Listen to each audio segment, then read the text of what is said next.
Welcome to Indiana Sports Beat Radio, presented by Andy Moore Honda of Bloomington. Know your role and shut your mouth, you jabroni! Fires upfield into the end zone, and it's caught. Jelani Woods, touchdown! Yes. 43-point night for Tyrese Halliburton. How do you like that, partner? Renew now, drives in low, throws up a shot. It doesn't go. Tipped up and in by Anthony Leal. Indiana takes the lead. It's pretty simple. I win. Google me. Now, here's your host, Jim Coyle. Hey, everybody, welcome aboard. Thank you so much for being with us. We appreciate each and every one of you. Hope you're having a great start to the day. Reached the midway point. Dylan Sinn will be joining us later on. Rick Bozich, the captain as well. Plenty to talk about as visits are still happening all abound in college basketball. And we've got a new Indiana Mr. Basketball, by the way, we'll talk about as well. Yesterday was a visit palooza for the Indiana basketball staff as Mike Whitson and crew went on a tour de force, making in-home visits to Trent Sisley, Jalen Harrelson, and Braylon Mullins. They're not really in-home. I think that they happen at the schools in the gyms, which is kind of funny that just you call them in-home and they're not but thanks everybody for hitting us up on the Andy Moore Honda hotline. Don't forget Indiana Sports Beat Radio, powered by Andy Moore Honda. Just go to andymoorehonda.com and get more to your door in the best in new and used vehicles and the Autograph app. Definitely go to the Autograph app. And as soon as I can get that to roll down, but where Unhinged Fandom gets unreal rewards. John, if you wouldn't mind throwing the link up there, there's a link that you go to. And Autograph is where real fans get unreal rewards. The first app to track and reward fans for loving what they love most, turning passion into access and experiences. Download the Autograph app in either the Apple App Store or Google Play today. Autograph is where Unhinged Fandom meets unreal rewards. That link, as if you're watching, you can see it, but if you're listening, it's link.ag.fan/ISB media. Man, you get tickets to things that are unbelievable. I've seen it. It's crazy. Some of the stuff that you can actually get there. So, but make sure you use that link and ISB media. I saw tickets to the NCAA tournament through this that were like $15. Just some crazy things that they can manage. So make sure you go there and hit that up. Looking forward to talking to Dylan and Rick today. All of the visits that are going on, of course. And don't forget, the NBA is in action. The Pacers trying to recover from the loss the other night to Milwaukee. And could they turn that around and bounce back? Yes, they can. And they did. As they knock off the Bucks last night. But something else weird happened. Pacers guard Tyrese Halliburton said his younger brother was called the N-word by a fan sitting in the stands during game 1 of Indiana's first-round playoff series with the Bucks in Milwaukee. Halliburton discussed the incident during the post-game news conference that followed last night's 125-108 win in Milwaukee last night. It's kind of a weird thing for someone to do, not him to discuss it, but for someone to do that in this day and age. I'm just, that takes absolute total class. You're a total classless act. You are just, well, a piece of, you know what, that to go, especially to go out of your way to use a slur like that, especially a racial slur. I don't get it. I really don't. You've got to be a really ignorant person to do that. And there's a special place for ignorant people like that purposely do things.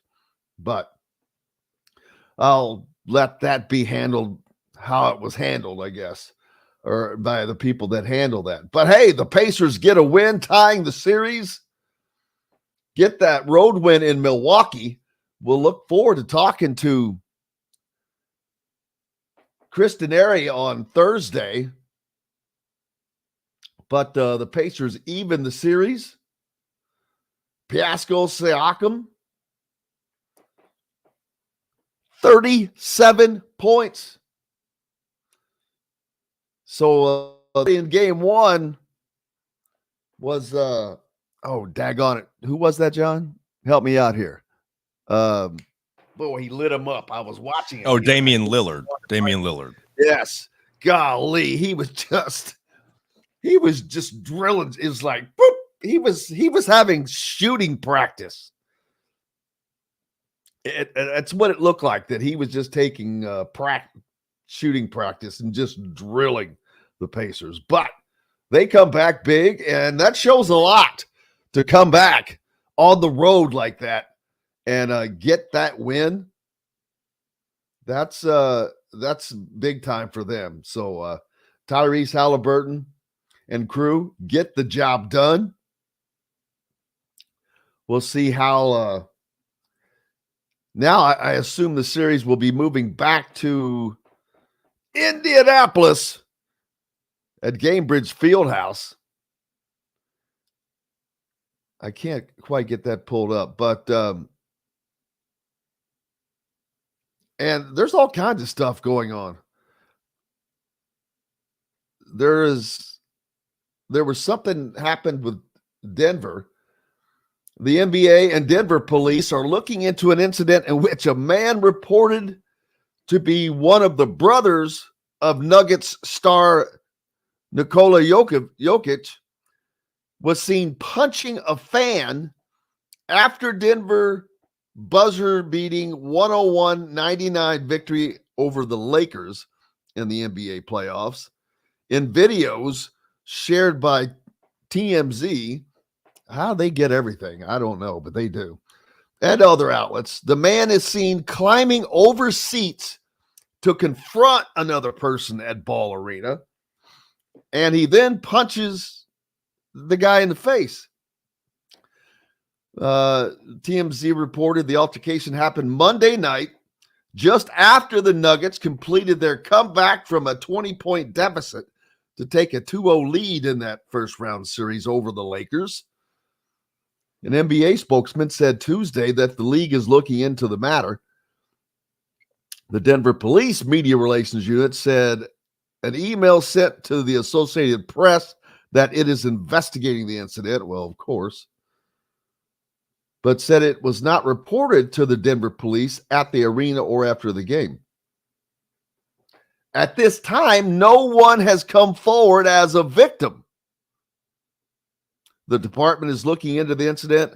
It's actively working to identify the person in the video who was struck and encourages anyone who was involved or witnessed this firsthand to contact the Denver Police Department. So if anybody that's listening and you got punched in the face at the Denver Lakers game, come forward. Come on. Or come on here. We'll talk about it. We'll make it better. That's crazy. I don't think I'd mess with one of Jokic's brothers. I mean, where are they from? You know, they're from the hard country, man. But That's dumb. I mean, I'm sure he said something stupid about his brother or the team, but it doesn't matter, man. You have to let ignorance be ignorant. You cannot. I mean, Ron White said it best. You just can't fix stupid. You can't. I mean, you can try to help them, but crazy. I sent out a tweet last night. You know, Monday, Matt Painter was in to see Trent Sisley. What a bit. You talk about a wanted man. Yesterday, Tuesday, Mike Woodson and the Indiana staff were in to see Trent Sisley. And today, Micah Shrewsbury from Notre Dame is in to see Trent Sisley. He's a wanted man. I mean, he's not a top 10 recruit, but he's one of these guys that you want on your team. He is a team player. This is not a guy that's going to leave and bounce around. He's not going to be going to 3 and 4 schools. Once he goes someplace, he's going to be there. And in this day and age, that in itself is a gigantic value. And I think that these coaches, they see that. And it's palpable because of the family. The Sisley family is a great family oriented. It's, you know, I've not been told any of that, but that's just something I can see and I can gather and then I can feel from having covered when I cover them. I can just tell that's a value in and of itself. And he's a very talented 6'8" wing shooter, can get up and down the floor. He's going to be a commodity. I'm not saying he's going to come in as a freshman and light the world up. Doesn't have to, because he's a guy that's not going to be traveling around, shopping his services from school to school. I really believe that. 6'8", one great size, can handle the ball. He's done everything. Played guard.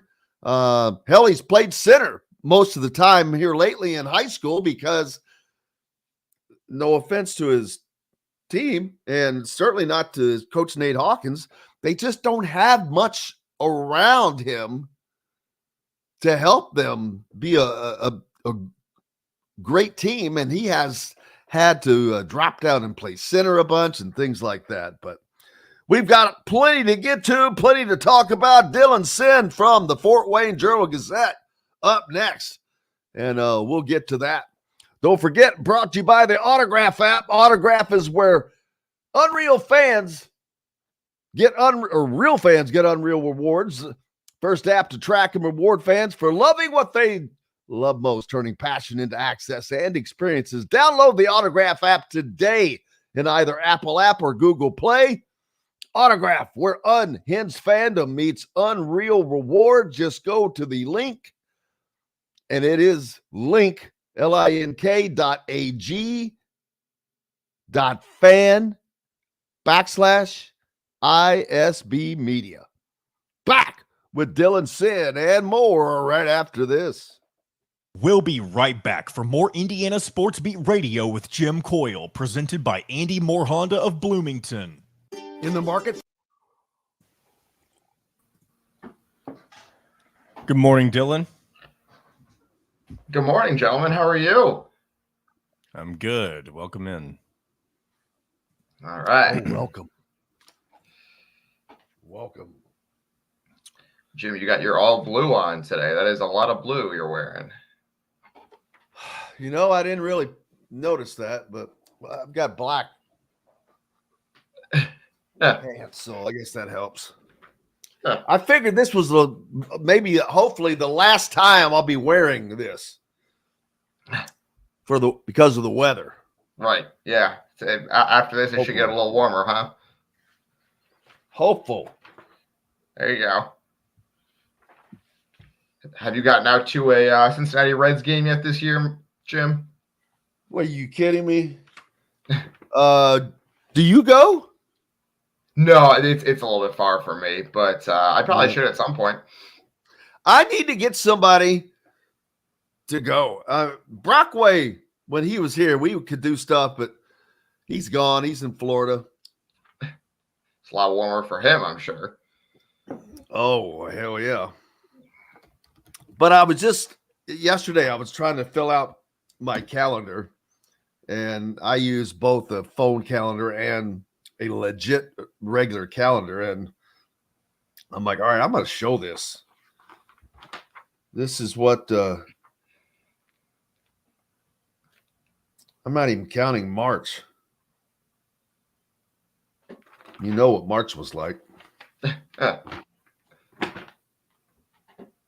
You're so popular, Jim. There's just so many engagements. No. This has nothing to do with me. These are events, man. These are events. Or are you married now? Speaking of engagements, you're married now, aren't you, Dylan? Did you get married over the weekend? I am, yes.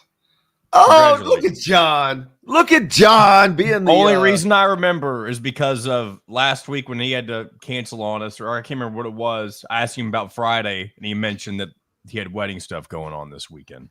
Yeah. No. Can you play that music, John? Is that legal? Even if it was, we're almost out of time. We couldn't play that at the church. Yeah, there you go. No, that was the thing. It's a Catholic wedding. We didn't play that there. Come on, sacrilegious. Why is it sacrilegious? That's not the church. It's seen as pagan. It's seen as pagan, isn't it? Isn't that what it is, Dylan? I don't know if it's pagan, but it's not Catholic. So we don't play that at the church. They let us know before the wedding. Hey, that's not something you can do. All right, here we go, guys. A part of the Wild Food Group is your butcher, baker, and fish house, no matter where you live. This segment is brought to you by the Chop Shop, home of the Indiana football and men's basketball coaches shows.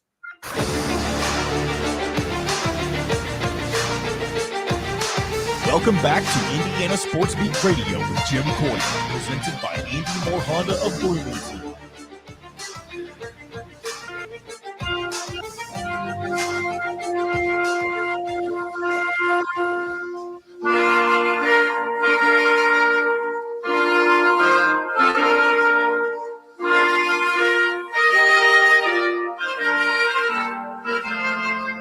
Sorry about that. Just wanted to get that in. We did not have a chance to play that last week. Our boy Dylan Sinn joining us from the Fort Wayne Journal-Gazette, freshly off of becoming a married man. That's right. Puts you in a whole new category. Yeah. Thank you, Jim. I appreciate it. I am sorry I was not able to be on last week. It was it was crazy last week. So we did indeed get married. Brother, if you think that's crazy, that was just pulling the string. The crazy starts coming. Just kidding. I'm sure it's going to be all smooth trails for the next 50 years. Hey, the wedding did indeed go very, very smoothly. We were very excited.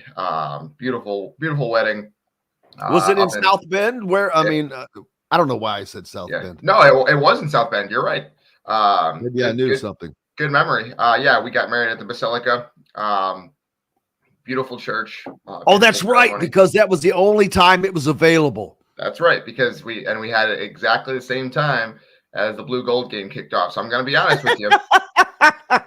She was walking down the aisle as kickoff was happening. So my God.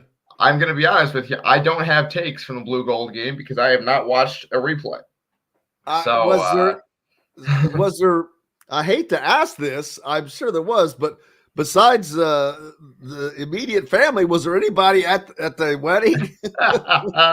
Yeah, no, we had some people there. We had a fair amount. We had some fun, so it was a good time.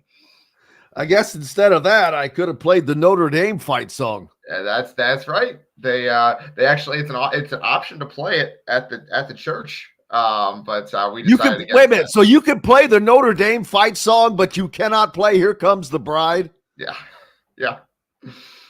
I've got to hear an explanation on why.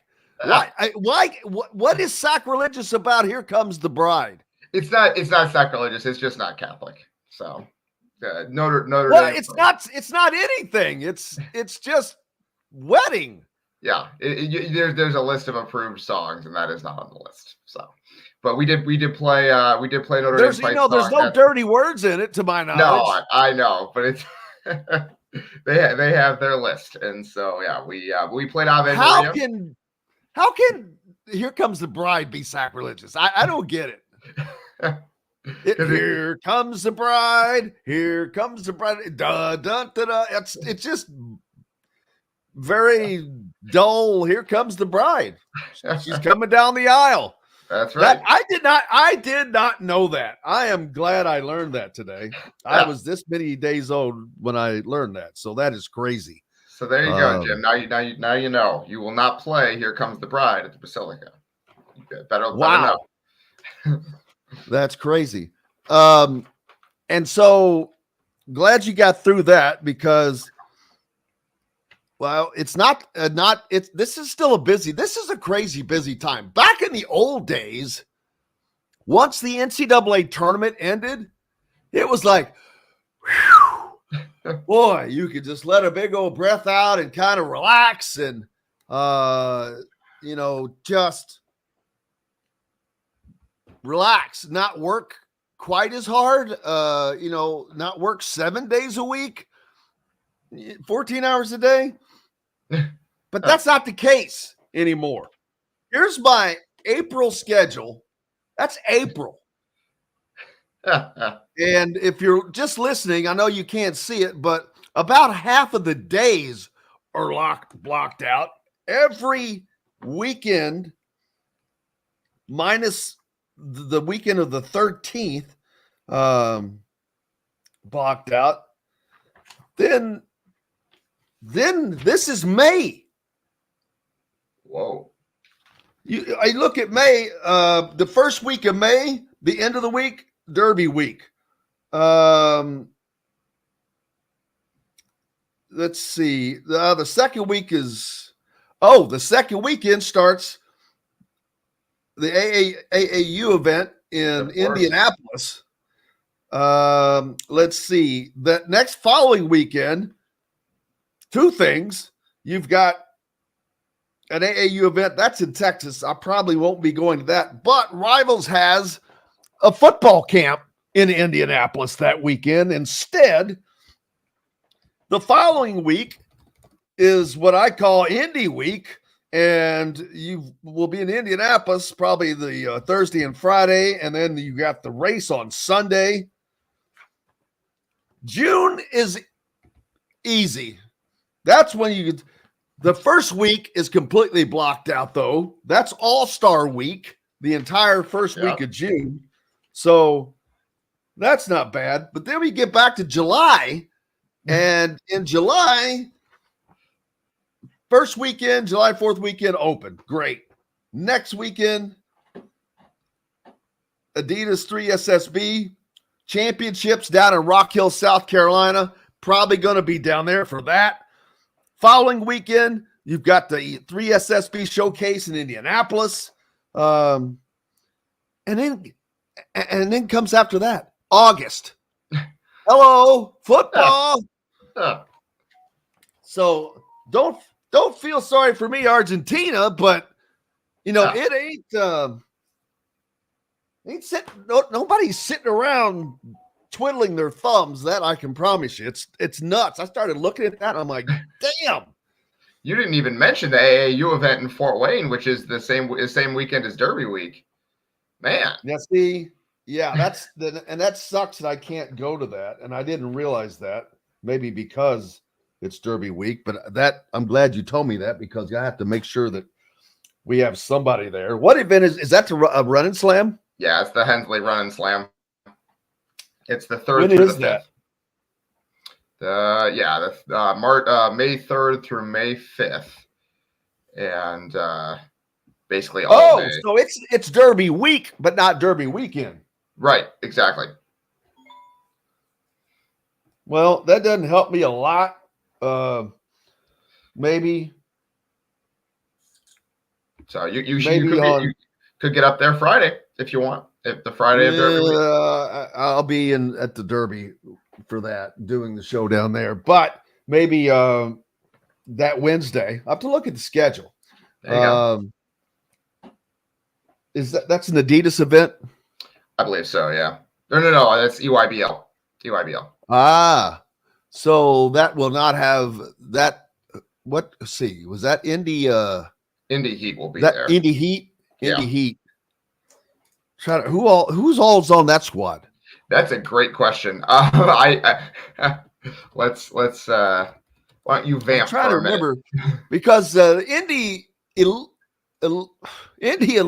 It's hard to keep track of all this stuff.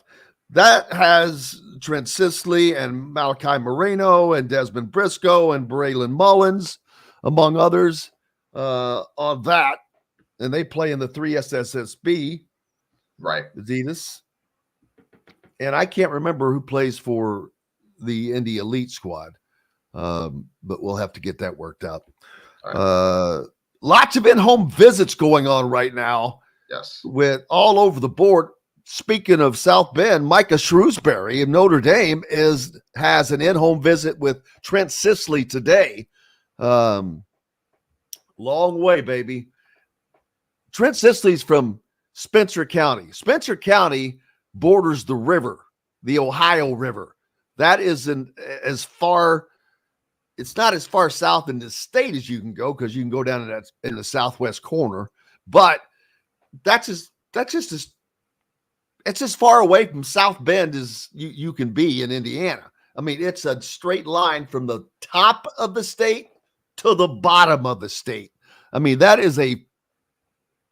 from there, that's got to be a 5.5 hour drive.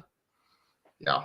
It's amazing that you can be in the state of Indiana and drive 5.5 hours and still be, this ain't Texas, but boy, that's a drive. But yeah, Shrewsbury is I sent out the tweet last night.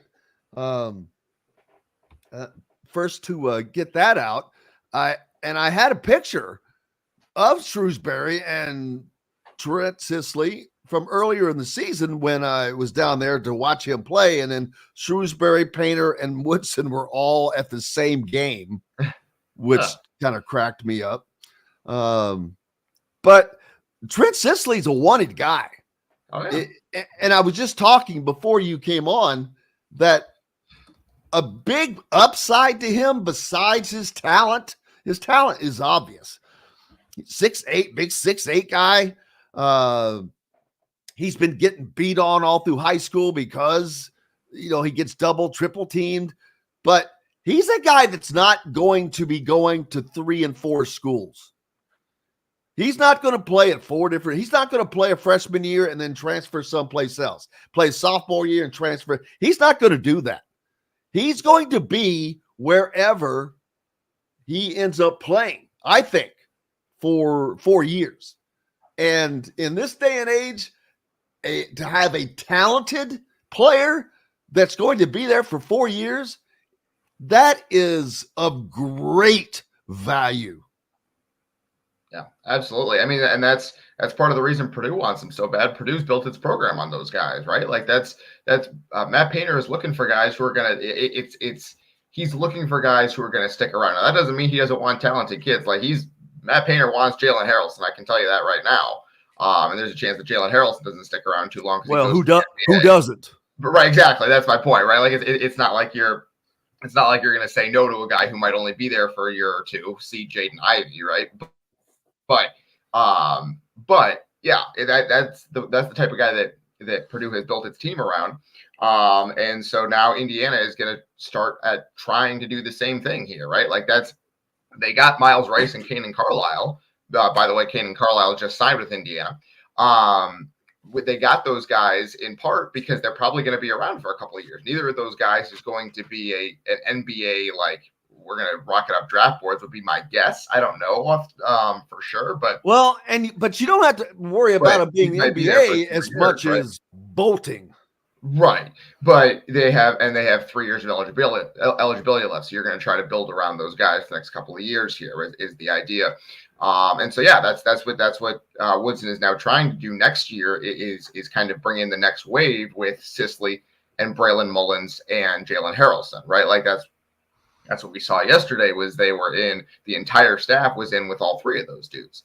So that's kind of going to be the goal that's the adjustment that Woodson has made on the recruiting trail here is you get these in-state kids and you're going to get them for several years. And now he's going all in on these guys. And so I think it's an interesting counterpoint to what he did last year, which was the 3 5-star kids, the McNeely, Boogie Fland, and Derek Queen. Those were the targets last year. And I think it's interesting to see kind of the adjustment he's made this year, which I think is admirable, right? Like it's a obvious difference in the way he's approaching this. He's not shying away from getting the best player. Jalen Harrelson is one of the best players in the whole dang country, but it's a different approach. And I think it's interesting to see how he's adjusted as he found out that maybe the 5-star hunting is not the best way to go about it. Well, and it's not just that. It was how things went last year. He was so thin at guard. He did not have they had nothing. I mean, I shouldn't say nothing, but what you need at guard to really compete. And when I say compete, I mean at the highest level. Yeah. You've got to have, I've said it over and over. You need elite guards. Yeah. And if they're not elite right now, they at least better show that they're on that trajectory or are heading in that way. And I think that the guys that Mike Woodson has right now has landed. Boy, that's a load off to know that this could be your backcourt for the next 3 years. Yes. And that doesn't happen again in this day and age. But you have to say that he's learned a big lesson in his recruiting. He learned that what he was, and you just said it, that what they were doing, trying to going after the superstars wasn't working.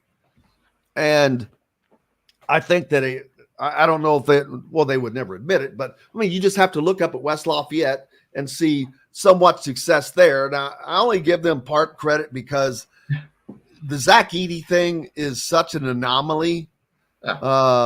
Because we'll see next year, we're going to see truly how that works because you're not going to have this Mount Edey going on. And I don't care that they have Will Berg. I don't care that they have another 7-footer. That's fine. It's not Zach Edey. And let me tell you, there's going to be a difference. Now, those guys still affect games and will, like Harms and those guys did back in the day. But, well, we've got plenty more to talk about. I want to talk about Purdue's availability for these 2025 guys because they have been a school that doesn't have transfers, although, Gillis and Morton left. That was mainly because Painter's plan, and it did not have room for them to be there for 5 years. So, but Dylan Sinn with us right now from the Fort Wayne Journal-Gazette, brought to you by Cheryl Sizemore and Remax Realty. For those of you in the market for a home in the Indianapolis area, reach out to her, Cheryl at IndyHomePros.com. Her 2 decades of experience could be the reason of getting your home or not. Back with more right after this. We'll be right back for more Indiana Sports Beat Radio with Jim Coyle, presented by Andy Moore Honda of Bloomington. If you're looking for a home,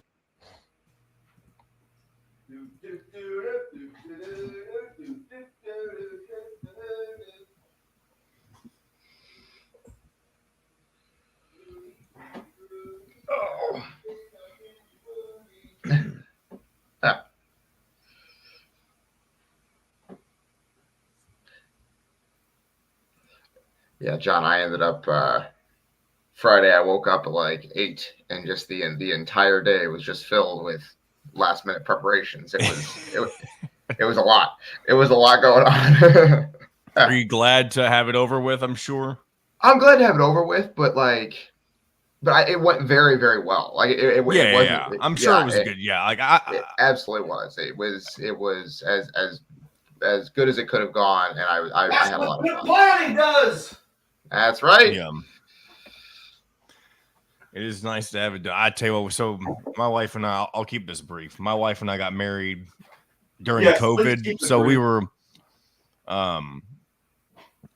supposed to get married originally on April 20th or April something of 2020. But obviously we had to push it up because we were worried about things getting shut down, that kind of thing. So we had a really just low key wedding. We didn't plan that, but we had that. But she still wanted to have the big wedding after the fact, after COVID was done. So we had to plan 2 weddings, and one of them obviously ended up not happening because we had to just scrap it for COVID. Sure. And then ended up doing I guess the second one technically wasn't a wedding. It was more of just like let's do this for show and have fun with everybody kind of thing. But it was definitely something having to be a part of the planning process 2 different times. It was something, all right, baby. But it was fine. I definitely enjoyed it. It just wasn't fun to plan 2 different times in less than a 3-year time span. Dylan, what I'm going to talk about is I went over Purdue's roster, and I'm going to repeat this once we get on the air, of course. But so I'm like, I just projected out for what their roster would be in the 25 season when these guys would come on board. Sure. And as of right now, already, they're at 15. I think they're at 14. No. I'm not talking about this minute. I'm talking about projected. If you project forward, they would be at 15 players. Okay. Braden Smith, Lawyer would be seniors. I didn't put down what Colvin would be. I forgot, but they'd have Colvin. Junior. 10 seconds, guys. Okay, I'll save it. Here we There go. you go. Percent APR financing for 36 months on a 2023 Honda Ridgeline. Go to AndyMooreHonda.com and get more to your door. This segment is brought to you by Freethink Apparel.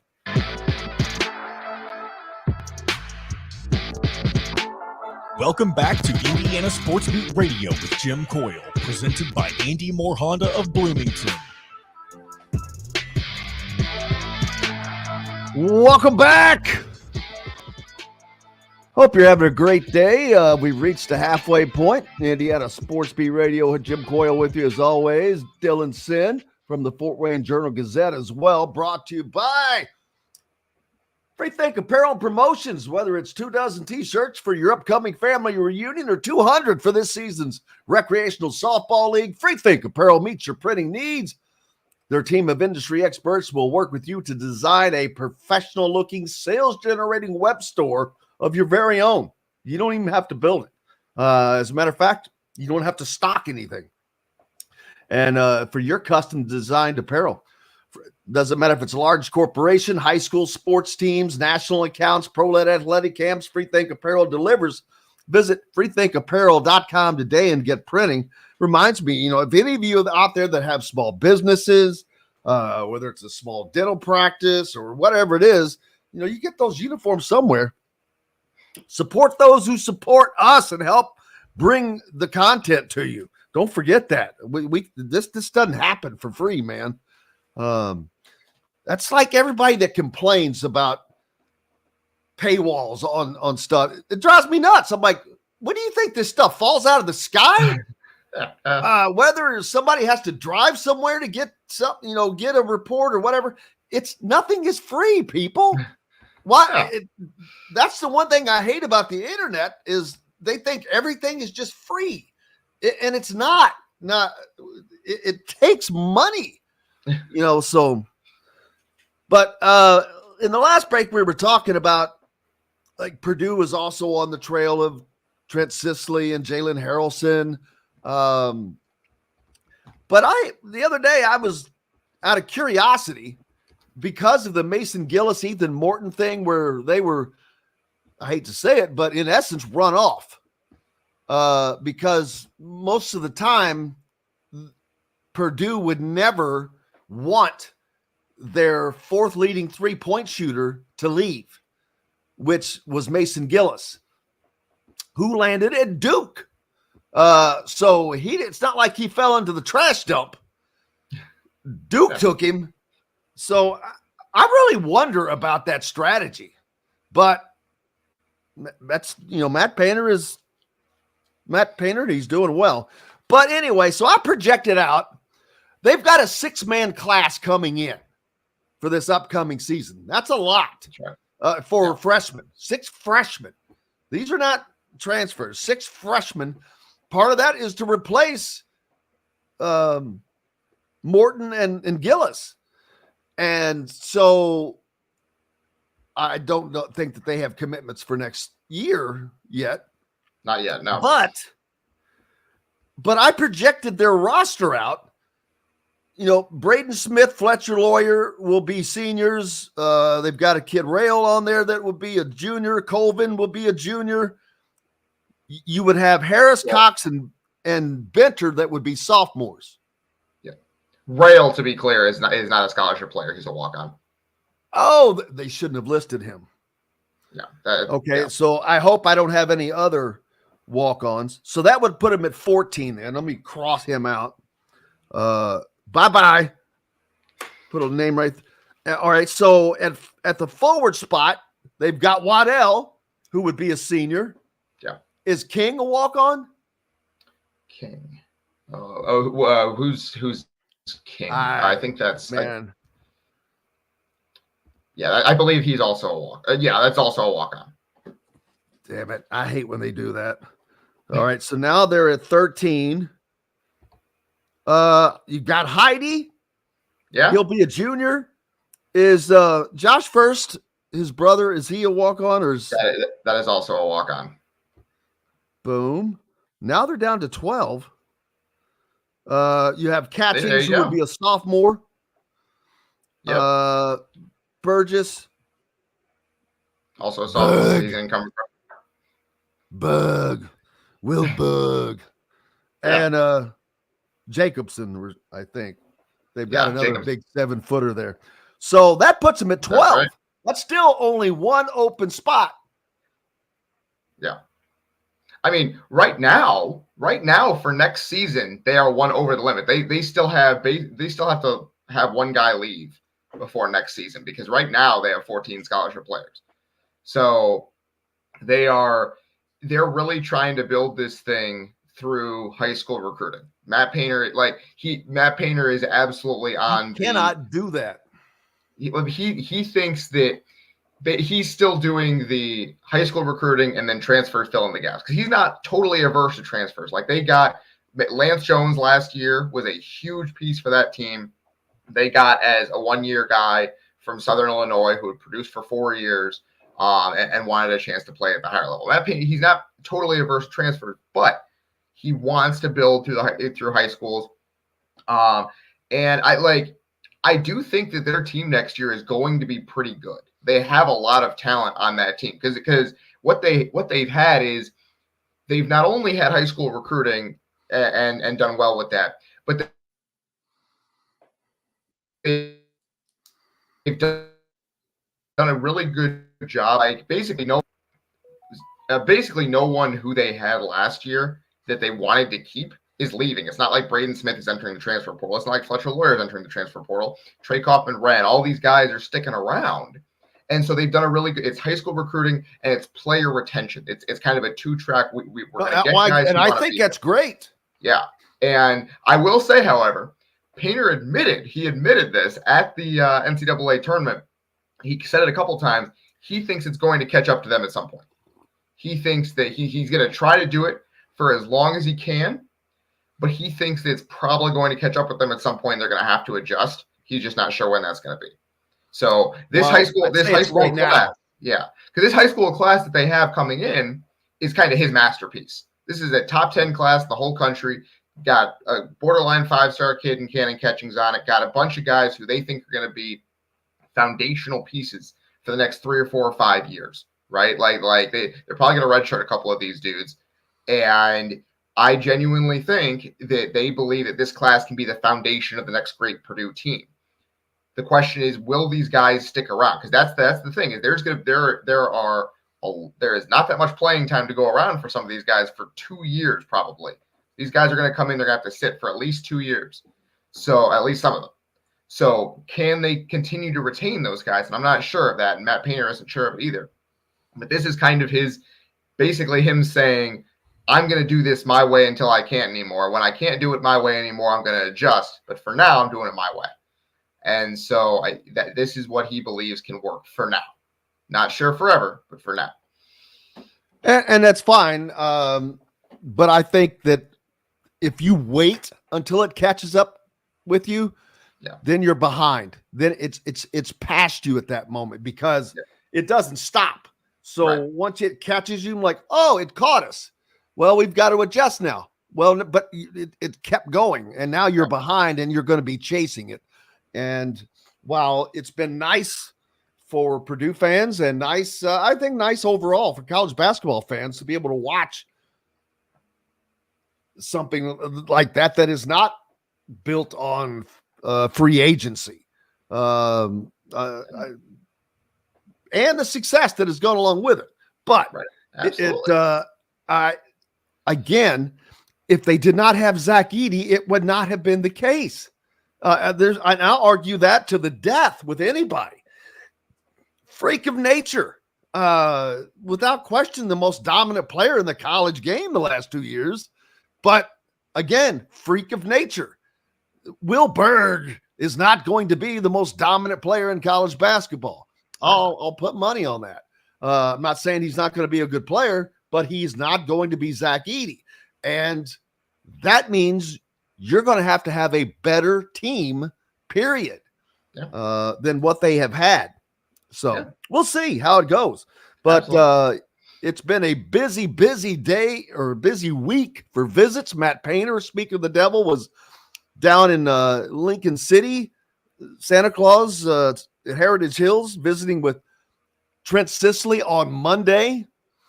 On Tuesday, Mike Woodson and staff were down there to visit Trent Sisley. Today, Micah Shrewsbury is down there to visit Trent. And Jalen Harrelson was visited by the Indiana staff yesterday, as was, who am I missing? Daggone it. Braylon Mullins. Yeah, there you go. So that's the class Indiana wants to land. And that would get them back, so to speak, into that, hey, we've got a core of Indiana kids and of Indiana players. And I think I mentioned this before you joined us, but one of the great things about someone like Trent Sisley, he's not going to go anywhere. He's not going to be transferring the next year and then transferring out. He's probably going to be wherever he goes for 4 years. Or unless he gets even better and is a little less than that with NBA aspirations. But he's going to be there 3 years, 4 years, whatever it is. I don't see him transferring to a different school and this, that, and the other thing. Jalen Harrelson, I would think that he would be there, but he might be an NBA type guy. If he's playing guard at 6'7", he's going to have a lot of guys looking at him. So not sure if he's going to be a 1 or a 2 year guy, but and then of course I mentioned Braylon Mullins. That's a guy that can come around fast too. He's a shooter, he's a scorer, but what a great trio that is right there between those three guys of Mullins, Sisley, and Harrelson. Yeah, absolutely. And what a battle we're going to have for Mr. Basketball next year between those two guys, Sisley and Mullins. Boy, that's going to be a lot of fun, isn't it? Harrelson's at Lalu, so he's not eligible, but man, those two, that is going to be a lot of fun. And so yeah, it's one of the better classes in terms of high end talent in Indiana for a little bit here. And obviously IU wants to land all three. There are a lot of other schools involved for all three. But they're putting on the full court press. They had the entire coach. Like, it wasn't just Mike Woodson that was down there yesterday. It was the entire coaching staff went with him. And so they're putting on full court press. Absolutely. Well, partly I think is Indiana has some catching up to do. They have Mike Woodson's approach to recruiting has been adjusted. We talked about that earlier, or maybe it was you that said it, but his chasing of these 5-star guys and these quote unquote superstars hasn't worked out for him. And along the way, they've lost that connection with the Indiana kids. Now, part of that was because this year's it's not a good class. It's just not deep. Next year, we're sitting here talking about 3 badass players, right? Just in that group, and there's more. Yeah. But those are the top of the heap. This year it's okay. You got Flory Badunga, just named Indiana Mr. Basketball, by the way. That came out late last night. Who's probably going to come off the bench at Kansas next year, by the way, which is weird. Yeah, how about that? And Jack Benter. Other than that, but see, 2 years from now, someone may surprise us that, yes, like, whoa, hey, look at that guy. He came out of that class. But as far as getting the hype right now, that's it between those two. So it wasn't a great class, so they were kind of behind. Purdue already had Benter. They went after Badunga, but it was obvious early. Hell, everybody thought he was going to Duke. You know, Duke is my favorite team and all of that. Ended up at Kansas. Money talks, baby. Money talks.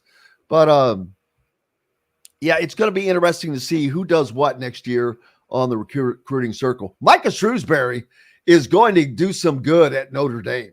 The sheer fact that he's working on recruiting a guy like Trent Sisley, which I personally think that they're number 3 in this race. And I think that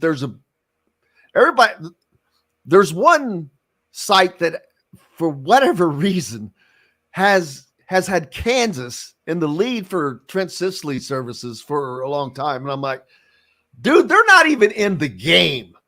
And how that has not been changed is beyond me, because I find that's kind of funny. Iowa is not even in the game in this recruiting. They're not in the top 4 by any standings of the metric. And the team that's in front of them has barely seen him play, if seen him play at all.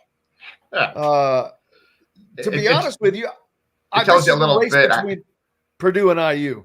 It tells you a little bit how some unscientific some of those percentages are, especially for some of the lower top 100 guys. Like, obviously the top, I think they have a pretty good idea, but they're not sending recruiting analysts to watch to follow the 85th ranked player in the class, even though he's going to be a pretty dang good player. So, they just don't have the staff to do all that, I don't think. What's up for you next there, married man? I will be. I'm back at Parkview Field this week. The Tin Caps are back in town, and so I'll be covering that. That's right. And of course, obviously, all the IU transfer news coming up here. IU still has 3 open scholarship spots for next year before we even get to the 2025 class. So, also working on that as well. Yeah, it's that's something that we actually I wish we would have touched on, because who's going to fill those spots? Yeah. And it's going to be wild, but look forward to it. Make sure you give Dylan a follow. Appreciate you, man. Look forward to doing it again next week. Absolutely, Jim. Thanks for having me on. Appreciate it. You bet, brother. Thank you very much. Dylan Sinn from the Fort Wayne Journal-Gazette, brought to you by Freethink Apparel. Go to freethink.com and get printing today. We've got more coming up. Rick Bozich joins us in the next hour here on Indiana Sports Beat Radio. Back with more right after this. We'll be right back for more Indiana Sports Beat Radio with Jim Coyle, presented by Andy Moore Honda of Bloomington. In the market. I like that, Justin. Dewey Cox. Who was that? Damn it.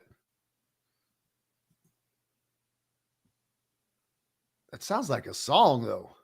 I'm a wanted man and I'm blowing town. Don't waste your time trying to hunt me down.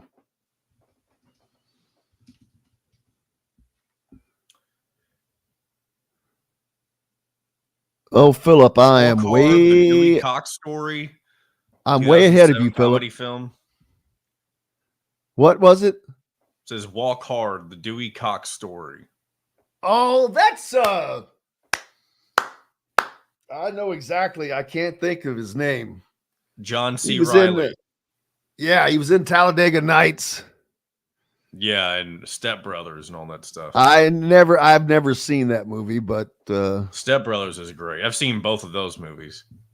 it is kind of funny. I'm not into really stupid comedy. Like I've never seen Dumb and Dumber.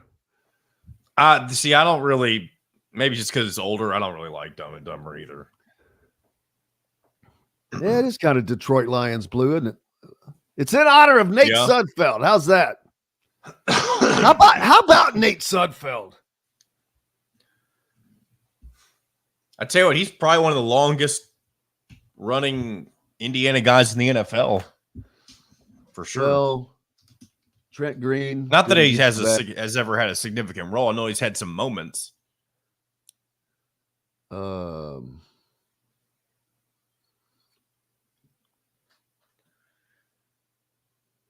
He's been in the league for nearly 10 years.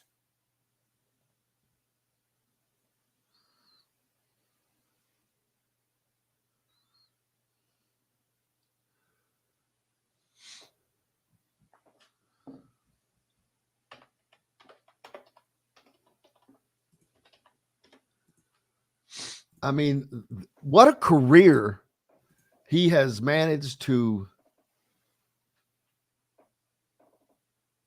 master. Do you have any idea who the longest ever for Indiana football in the NFL is? No, that'd be a good question. I would think Pete Stoyanovich because he was a kicker, but I have to go back and look. All right, here we go. Of course, contact Amy Rhoda with Rebesco Real Estate for additional information. 812-583-0919 or go to mystonecrestliving.com. That's mystonecrestliving.com for more details. This segment is brought to you by Hoosier Hanks East.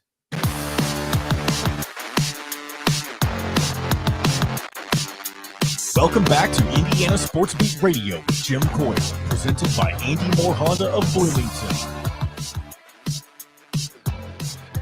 Hey, welcome back. Indiana Sports Beat Radio here on this Hump Day. Appreciate you being with us. Brought to you by Hoosier Hanks East, located off College Ball Road in Bloomington. Hoosier Hanks East has an array of custom pizzas, Strom's, baked wings, mac bowls, fresh salads, and so much more. Dine in, carry out, or have Hank cater your next event.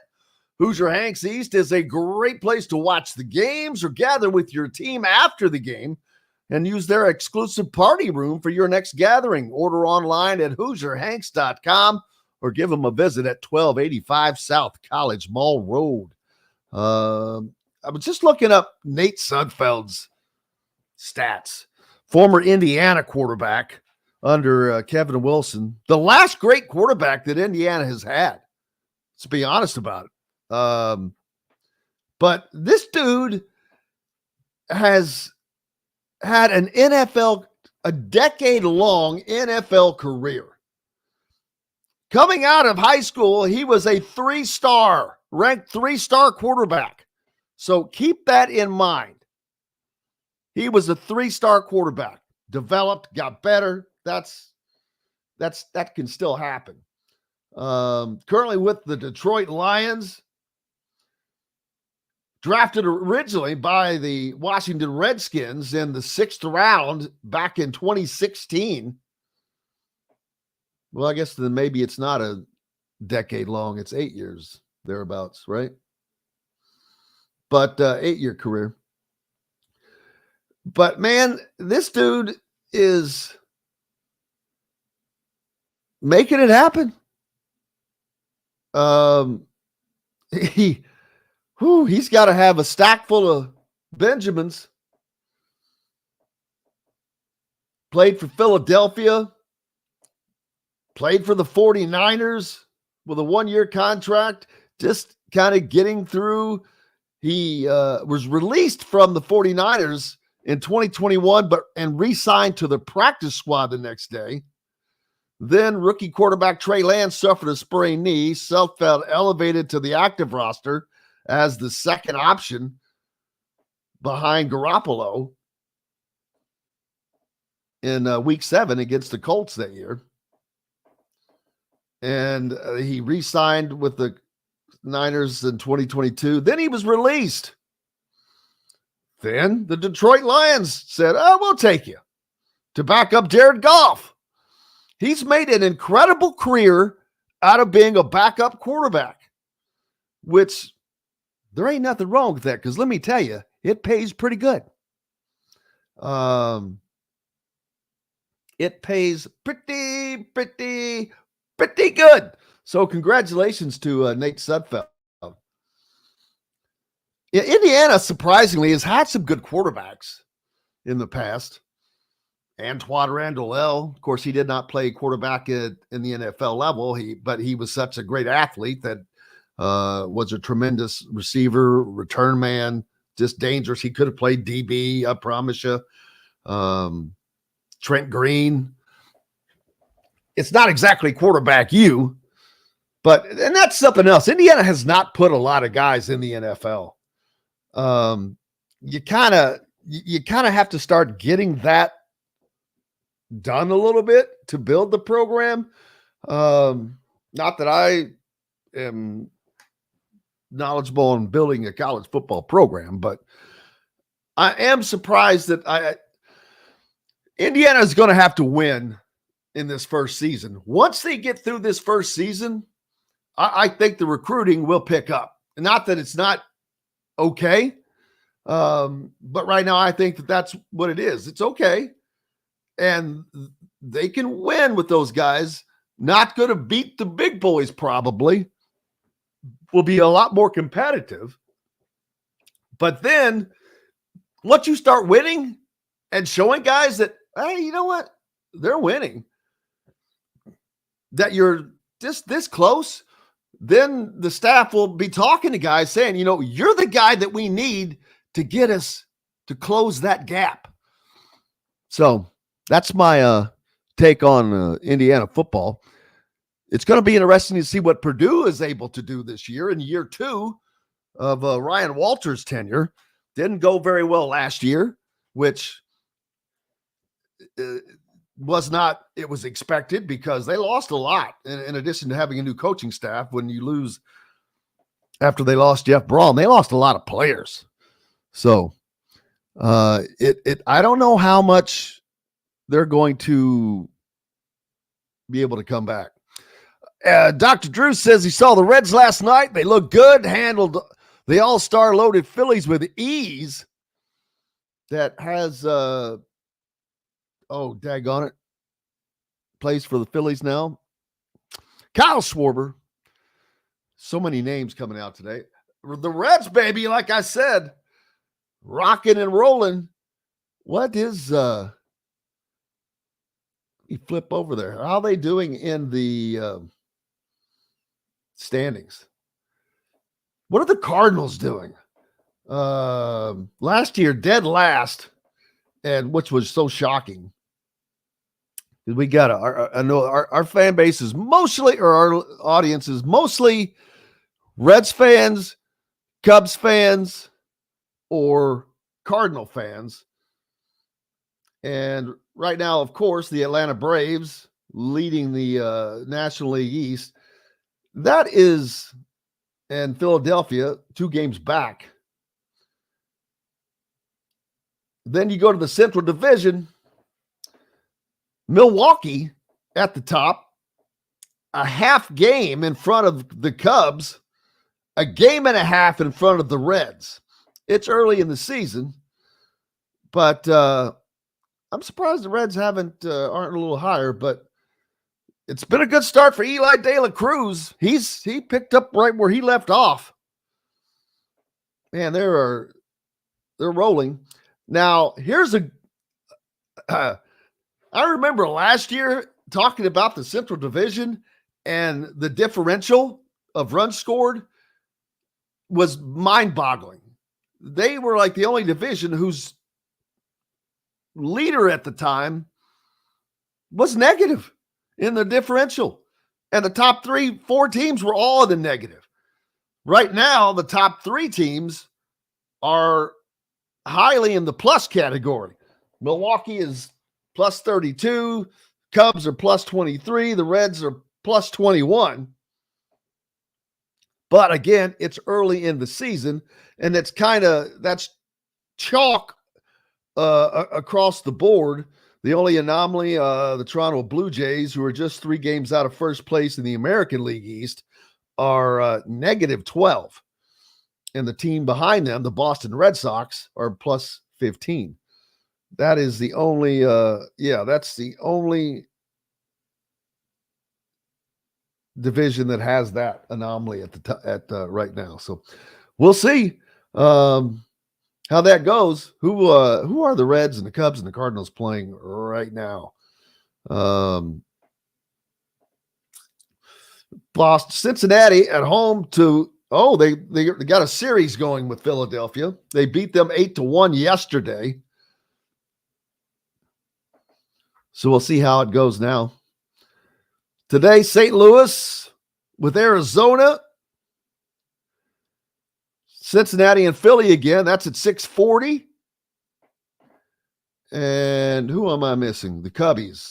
They take on the Houston Astros at 7:40, hosting them. Man, I cannot wait.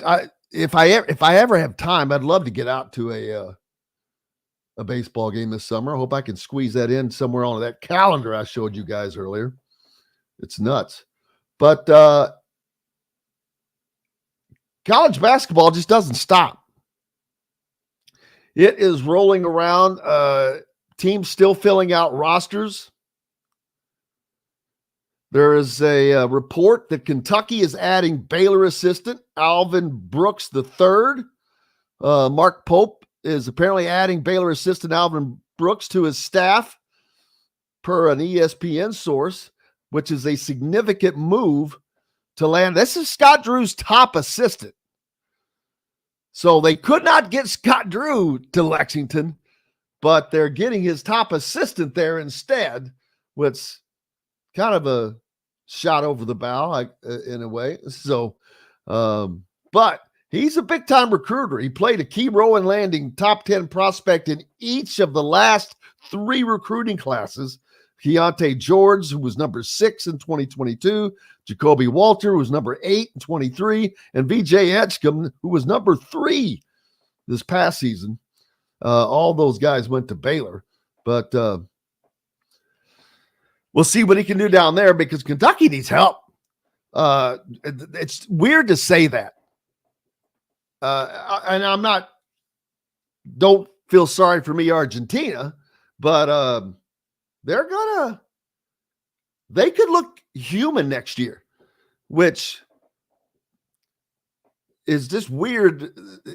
I'll tell you what's going to be the wildest is to watch that fan base melt down when if things don't go like just great right off the bat.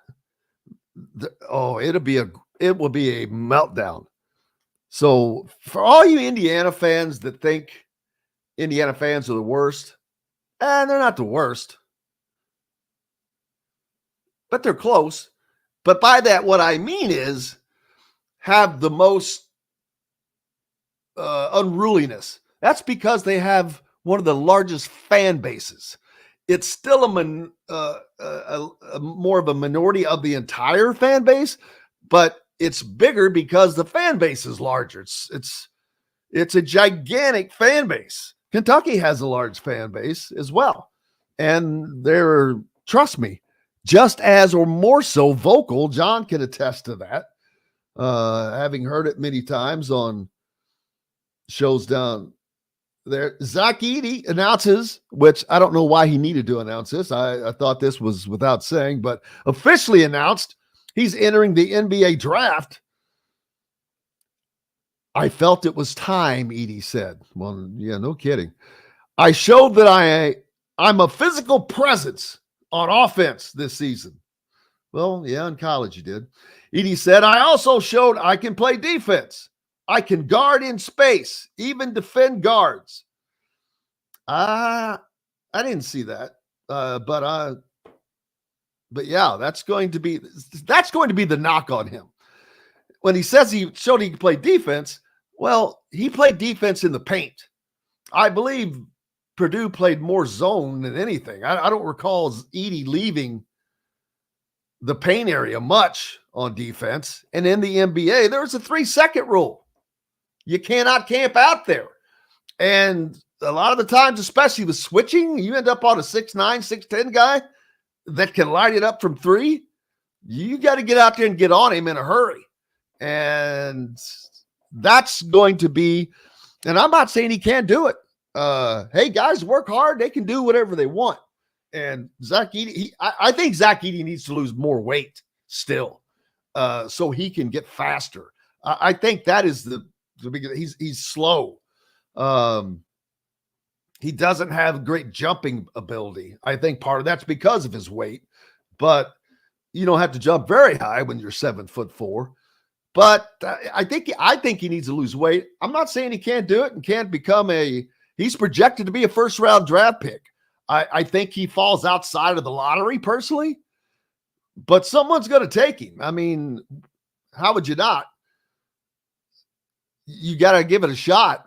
But he will also probably be put through the paces in the combine, and they'll get maybe a better understanding of his defensive abilities there. We've got to take a break. Glad you're with us here at Indiana Sports Beat Radio, brought to you by The Fresh Fork. Enjoy healthy, delicious meals at home without the hassle with The Fresh Fork. Chef-curated, ready-made meals delivered right to your doorstep.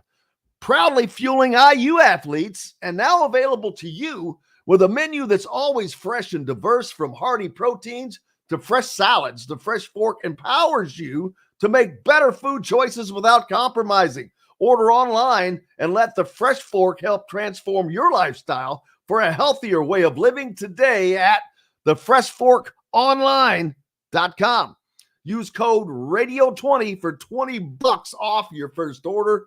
These are great meals, and you want to talk about an easy way to do things. These things are made fresh and shipped right to you, and it doesn't matter where you are. I know we have listeners all over the place, not just across the state of Indiana, but even in other parts, whether you're in Florida or Michigan or Las Vegas or Vermont. It works everywhere. Boom. Shipped right to you. Got more coming up. Rick Bozich, the captain, joins us back right after this. We'll be right back for more Indiana Sports Beat Radio with Jim Coyle, presented by Andy Moore Honda of Bloomington. Formerly, I don't know why I started calling you captain, but I don't know. I really don't, but I'm leaving it. I missed the end of the beginning of that read. What gets shipped anywhere? What does that read? Fresh Fork. It's healthy meals that are like complete meals that delivered right to your doorstep. They're great.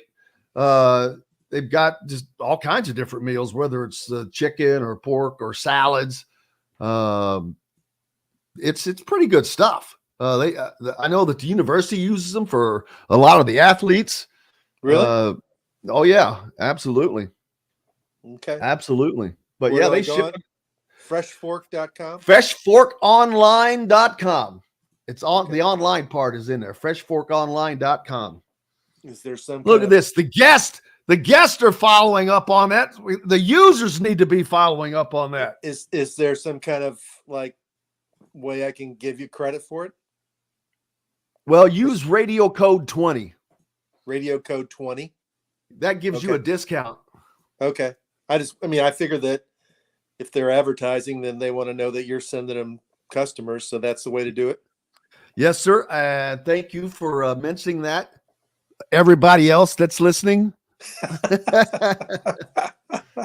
This one, the setup, I just heard the end of it and it sounded intriguing. So It actually is. I mean, I was like, wow.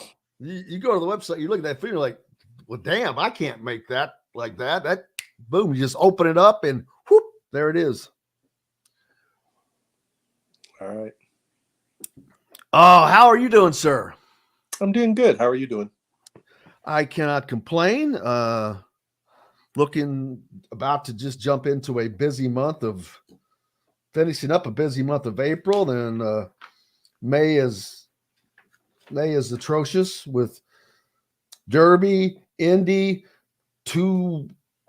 there's two different AAU weekends. Oh, there are.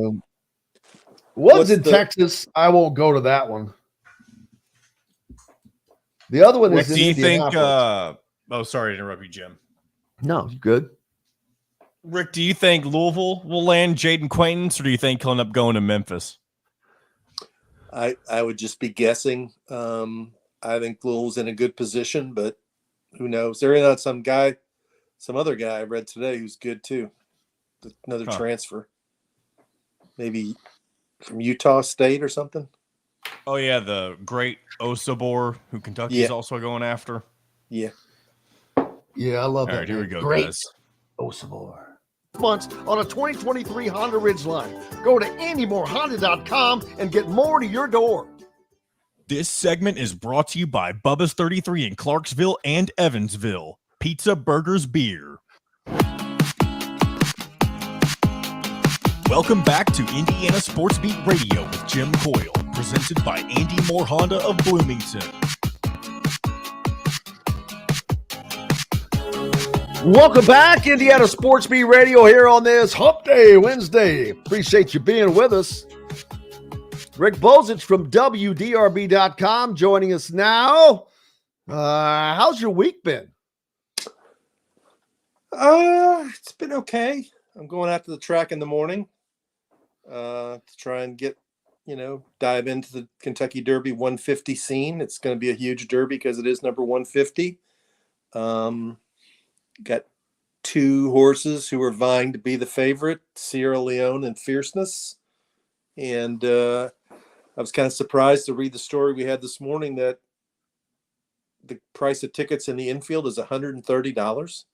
Are you kidding me? No, it's 130. I thought it just was 50 a few years ago or 75. 50? I remember when it was 20. I remember when it was 20, but I'm just thinking it was 50 in the last 5 or 6 years for sure. It's $130, man. Holy SHIT. Wow. That is a freaking, they're trying to completely raise the level of their customer base, I guess. But you're not going to have people out there in coat and ties in the damn infield. No way. Yeah, it's going to be a lot of, it's college kids in high school. Last year when I went, because of the new parking situation, I guess I had to park last year somewhere, and the quickest way to get to my seat was to walk through the tunnel and then into the infield, and then from the infield, I don't remember how I got there, but I had to go through the infield part of the way, and it was mainly high school kids that I thought were there smoking cigars. That was what my number one memory of was seniors in high school who were smoking cigars. Gee whiz. I'm glad I never did that. You know what? I missed my chance. There was one year, my group, we were just out of high school. I think it was 19. And there's my group, there was 6-8 of us. And I was working some stupid job where I was cutting grass at all of the AT&T towers around the state of Indiana. They've got like a 50 or 100 by 100 square piece. You know, you see them all the time. Little bitty block building, tower, and a little fence around it. And the but these people I were working for had the contract for all of those. Up in Monticello, I would be all over the crapping place. And Derby, I'm like, hey, can I, just take that day off? And nope. And I'm like, I can't believe I didn't quit. I'm going to be honest with you. Knowing me, and I didn't go, and I have regretted that my entire life because it was with this group of friends, and one of them is no longer with us. And that was the $20 day. And I remember they went to 40. I'm like, damn. But well, that's awful. I mean, it truly is. I mean, that track was built on the people that went to the track over all those years, and they're basically taking the Derby away from them. They already took Oaks away. That used to be considered the Locals Day there, which is for those of you that don't know, the Oaks, Kentucky Oaks, is the prelim to the Derby, but it's the Derby for the fillies. And it is a big, big day. I mean, you'll get 150,000 people on Oaks Day, 170 on Derby Day. Now Thursday or Thurby is, I guess, Locals Day, but I'm sure it won't be long until it's Wacky Wednesday or some crap, because they're going to keep pushing them back, man. I can't say it any better than you just said it. It's just, and it's all about money. There's no doubt. But I would think that they make enough money, but I guess there's never enough. And the job is for Churchill Downs to make as much as they possibly can. But at the same time, I'm like, you've got to you're taking everything out of what built you. You're right on everything. The thing I remember, another thing that can you say that again? And make sure, John, you record that. It was a couple of years ago that it hit me when I went out there and walked in and hung out for a while in the paddock. That it was like, it was either $6, it might have been $7 for a bottle of water. I was like, what are we doing here, man?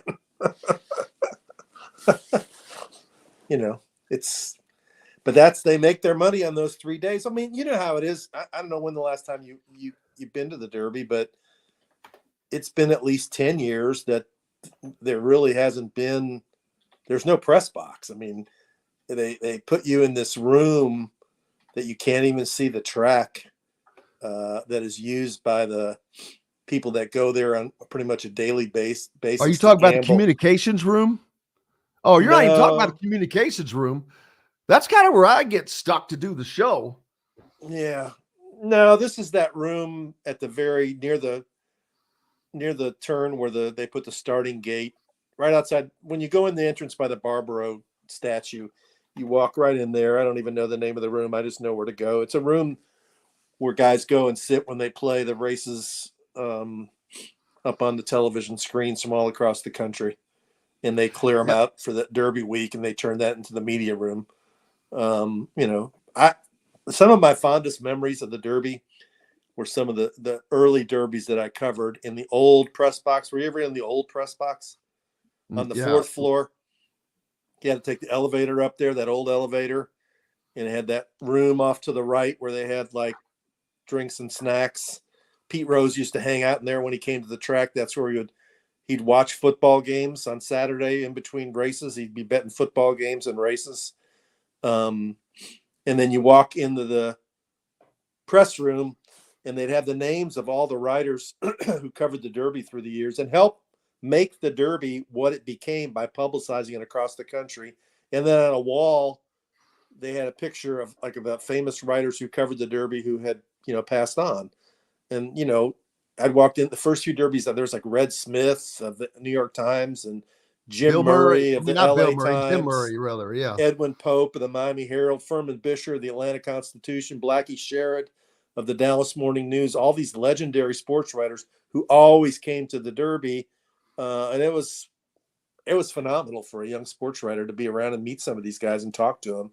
And now, a lot of the the newspaper world has changed, but the covering the Derby has changed, and they stick you in this room like you're sort of an inconvenience. They don't need you anymore. They feel like we don't need you. You need us now. Exactly. Well, that's the same thing they're doing. They're doing that to the media, just like they're doing to their base patrons. It's like, okay, thank you very much. We don't need you anymore. Don't let the door hit you in the ass. Yeah, I mean, I'm sure they have very intelligent management and accountants and financiers who have said these are the 3 days that we're going to make 90% of our revenue for the year, and we're going to max it out because the rest of the days we're operating at a loss. And so this is the price point we're going to push it to this year, and we'll see how it goes. You're not. When I saw that, we did a story on it yesterday.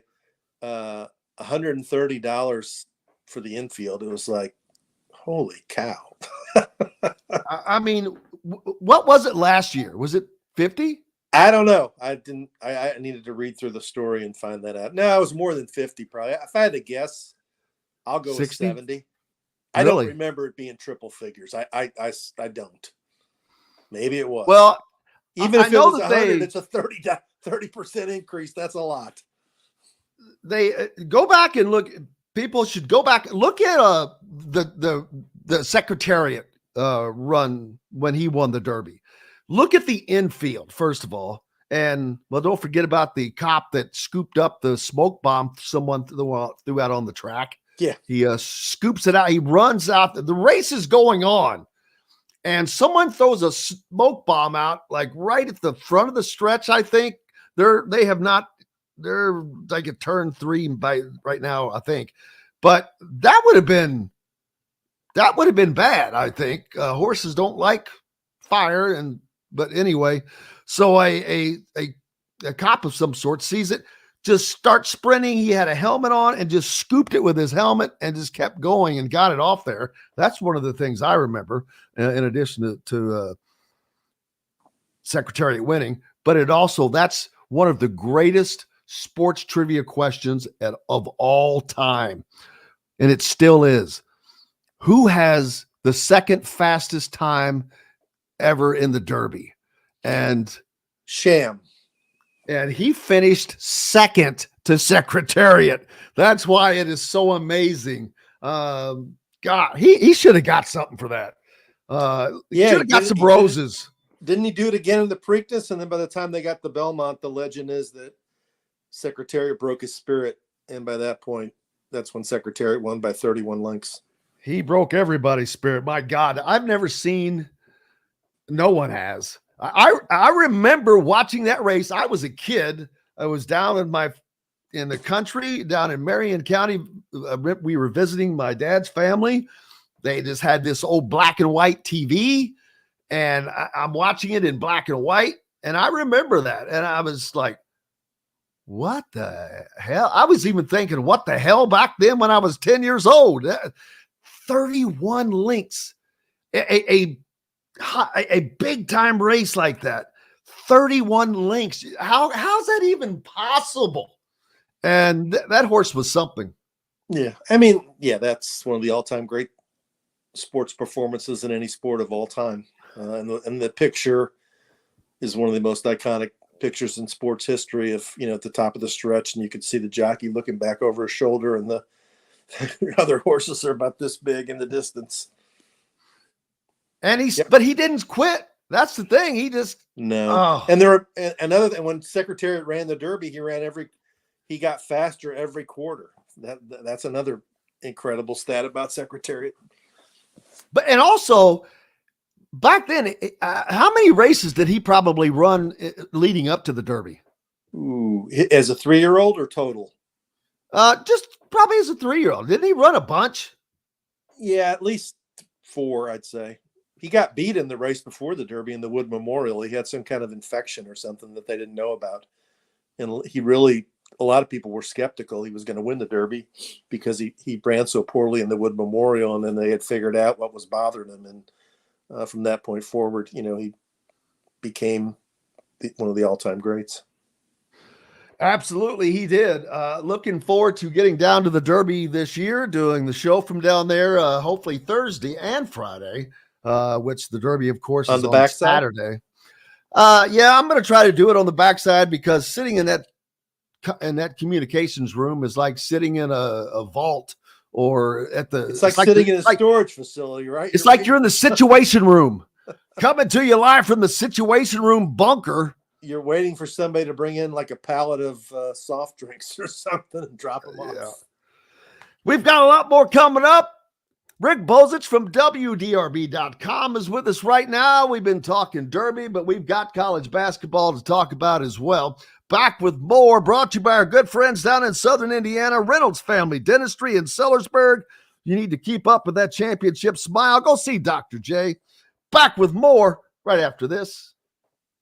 We'll be right back for more Indiana Sports Beat Radio with Jim Coyle, presented by Andy Moore Honda of Bloomington. In the market. What's the latest on Luke Goody? Oh, I think he is on a visit. Is today Wednesday? Or is it tomorrow? He's taking it tomorrow, I think, or this weekend or something like that. Is he coming to Indiana? I think so. I don't have any intel on it, but I haven't heard that he's being chased a lot by anybody else that I'm aware of. And it gives him a chance to finish his career in Indiana, at Indiana.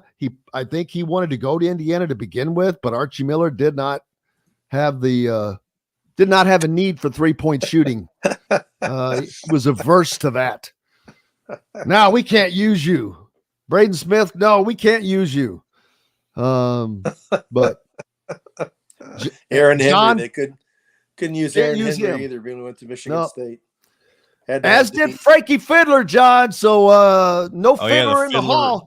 No Rick, Fiddler I in was the so hall, ready for Frankie Fiddler to come because he was going to be Fiddler in the hall.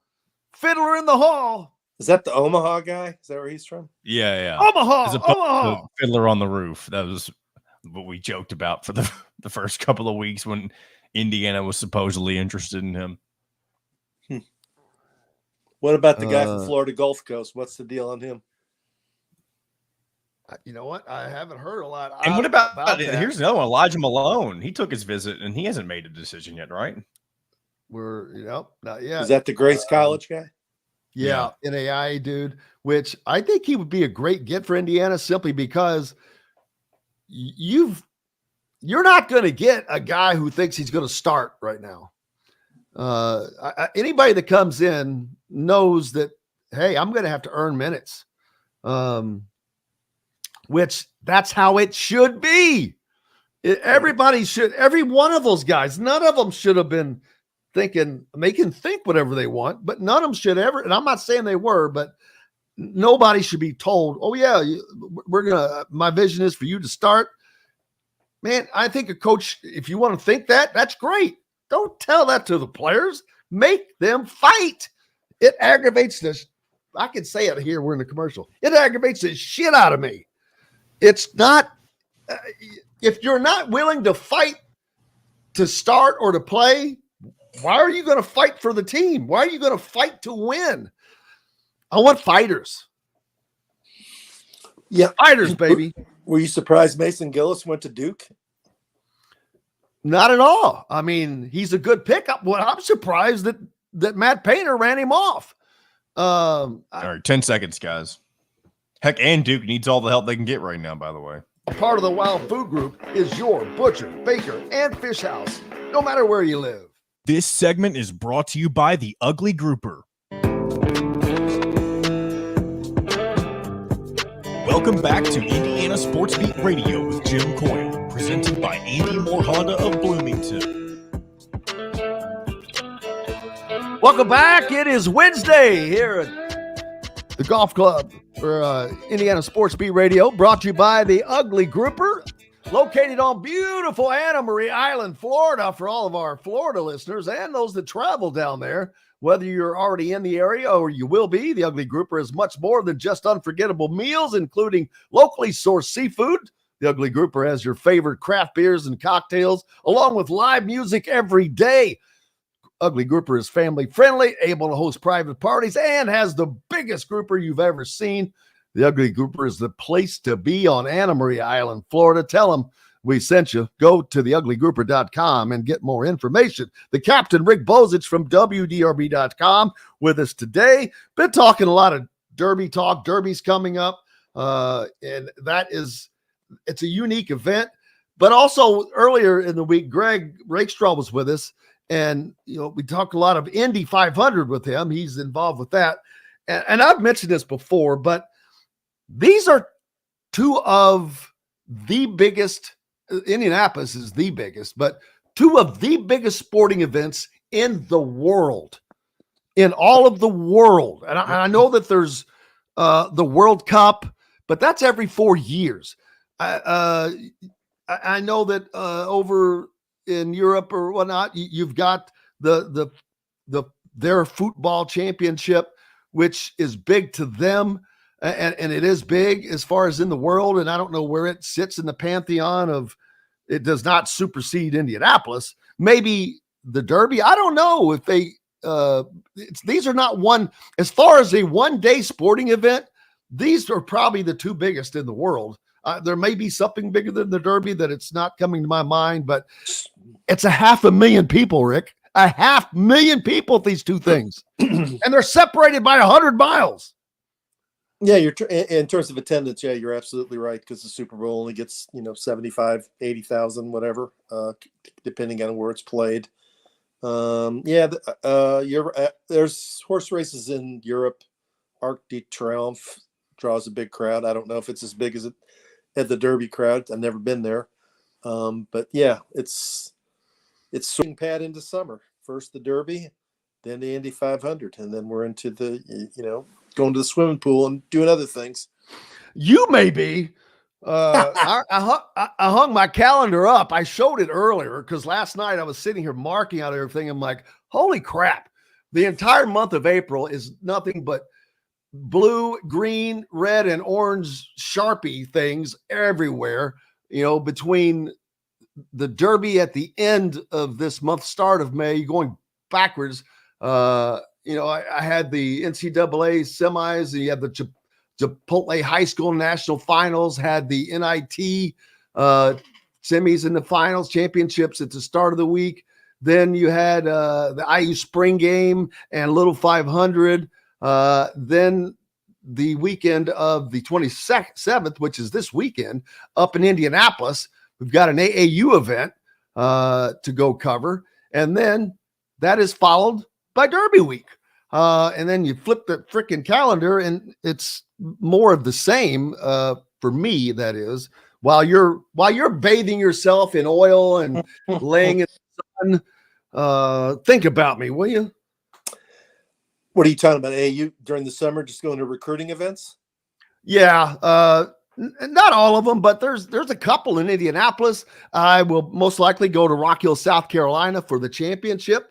You've got the Indy Elite squad that has Trent Sisley, Braylon Mullins, Malachi Moreno, Desmond Briscoe, and others. But those are some 3 big recruits for Indiana that they're chasing, of course, in-home visits this week with both Trent Sisley and Jalen Harrelson for the Indiana staff. Trent Sisley has been unbelievably busy. Matt Painter was in on Monday, the entire Indiana staff on Tuesday. Micah Shrewsbury is in for an in-home visit today to see him. So what a busy week he's had. And I'm sure he'll be glad to say, whew, but he's got his AAU schedule to deal with. Right. I saw that yesterday was a big day. Woodson took his whole staff from LaPorte to Indianapolis to Heritage Hills. So, yeah, it's heating up. We'll see what they do and what more they have to get out of the portal. It's been, so far, they're number 1 in the portal rankings, and they still have a couple more needs to fill. I guess they need to get a shooter, whether it's Luke Goody of Illinois or a what? What do you call those? The shooter. Are those guys that shoot the ball from behind the arc? I haven't seen those before. The Florida Gulf Coast kid, what's his name? Josh Anderson, is that his name? Zach Anderson, maybe? Zach Anderson, you're right, it's Zach. And then the big kid from Grace College in the middle would be the final 2 pieces, I would guess. And And it would be a great finish. That would be, I'll be honest with you, pretty damn tremendous. I know that people have complained that and I've mentioned they didn't really get a knockdown shooter, what you would consider a knockdown shooter. And someone asked me yesterday, well, what do you consider a knockdown shooter? Well, I just pulled up the stats, the NCAA stats, and I went to the number 50, the 50th best three-point shooter last year. And it was like 290 3-point attempts. He shot 38%. I'm like, wow, that's a knockdown shooter. And there were 49 guys that were in front of him. So that's what I meant. But the guys that they have gotten, Miles Rice, he's very good with the ball, very good point guard, and is going to get better. I'm drawing a blank. Kanan Carlisle, right? Everyone talks about him being having been a really good spot up shooter, which I'm like, well, that's great if you can get that, but he'll probably get better. This team is going to be better just because talent. Yeah, I mean, I think Rice, people I know criticize his 3-point shooting percentage, but he's a really good free throw shooter. And that tells me he's got a good stroke. And a lot of times guys improve from their freshman to sophomore years as they get more comfortable playing the game. But as much as we dwell on shooting, to me, the most important thing that I think is how well did those guys defend? Because Indiana hasn't been – when Xavier Johnson was out last year, they were very poor, in my opinion, in pressuring the ball handler of the other team and just getting blown by or getting put in mismatches in the backcourt.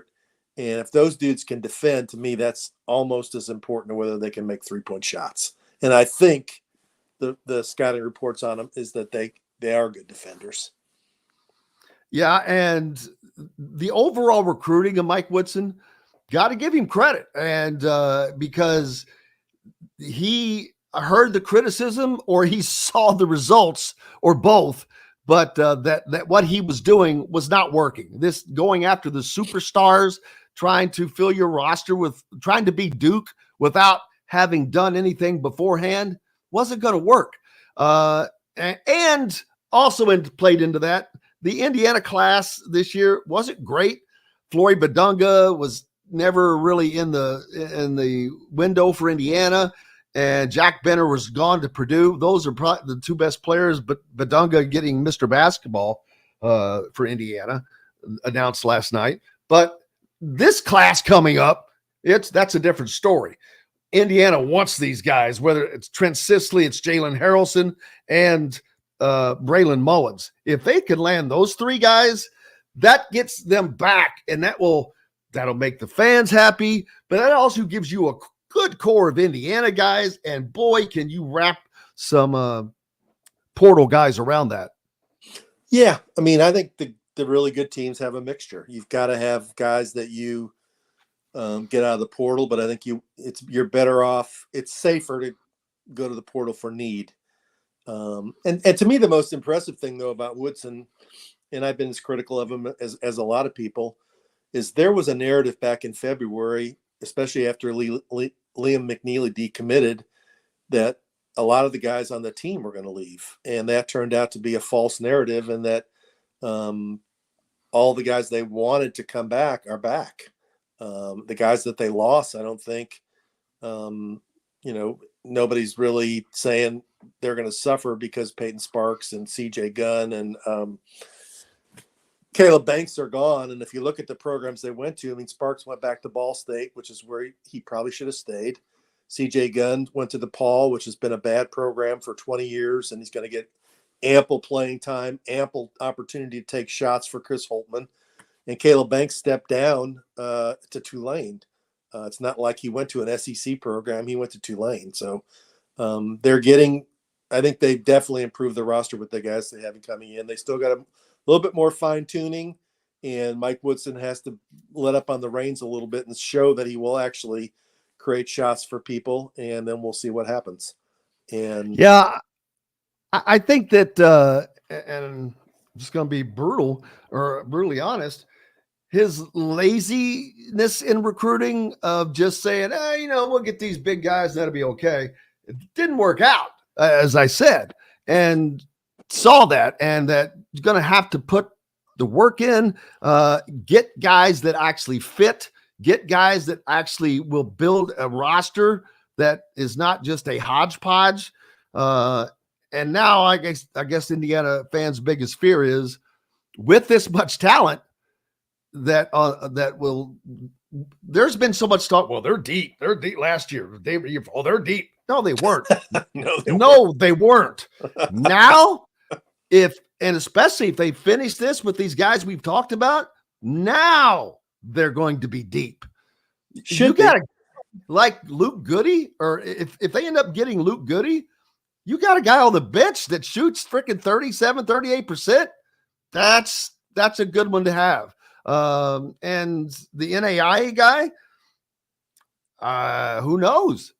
Just because he played in NAIA, we see it. We saw the Steph Curry Goki, Jack Goki, who just obliterated Kentucky. He played at Division II, so it doesn't matter. I think that talent is talent, and we'll see. But Indiana is going to be deep. Mike Woodson is actually putting a team together for the first time in 4 seasons. I mean, they are solid. I mean, before they had Trace Jackson-Davis, but this is depth. Yeah, I agree. And I think one key difference is last year at this time he was going through knee surgery, and that hurt them in terms of what they were trying to do. I know that I read the story that Pat Forty wrote about Dalton Connect, and he made 2 visits. The second one was to Tennessee, and he was going to come to IU, and he had to postpone the visit or cancel it because Mike Woodson was going to have knee surgery. Not saying he would have come to Indiana, but he would at least considered him, but that no longer became an option because Woodson wasn't available. So he seems like he's learned a little bit this year about, you got to grind a little bit harder than he has been grinding to get out there and visit guys.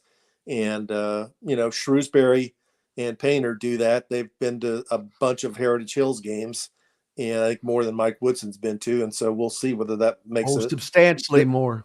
Yeah. How much of a difference that makes in terms of Trent Sisley and where he decides to go to college. Did you note that a crystal ball went in last night for Liam McNeely?